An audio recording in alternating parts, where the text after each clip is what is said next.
Hi అండి. చేపల కర్రీని ఇలా సింపుల్‌గా ట్రై చేయండి. ఫస్ట్ చేపల్ని 2 సార్లు వాష్ చేసిన తర్వాత ఉప్పు, పసుపు వేసుకొని ఒక 10 నిమిషాల పాటు వదిలేయండి. 10 నిమిషాల తర్వాత 2 సార్లు నీళ్లు పోసి ఇలా కడిగి పెట్టేసుకోండి. చేపలు నీచు వాసన రాకుండా ఉంటాయండి ఇలా చేస్తే. ఒక వెడల్పాటి కడాయిలో జీలకర్ర, మెంతులు, ధనియాలు వేసి వేయించుకోండి.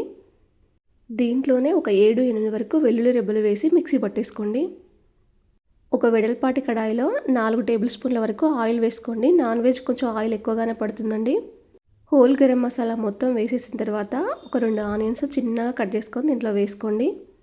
పచ్చిమిర్చి, పసుపు, అల్లం వెల్లుల్లి పేస్ట్ కూడా వేసి పోపు మంచిగా వేగిన తర్వాత చింతపండు రసం దీంట్లో పోసిన తర్వాత దీంట్లో ఉప్పు, కారం చింతపండు రసంలోనే వేసేయండి. పులుపుకు కొంచెం కారం ఎక్కువగానే పడుతుందండి.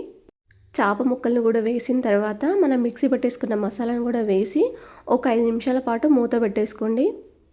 చేప ముక్కల్ని గరిటెతో కలపకుండా ఇలా తిప్పుకుంటూ ఉండాలండి వీడియోలో చూపించినట్టుగా.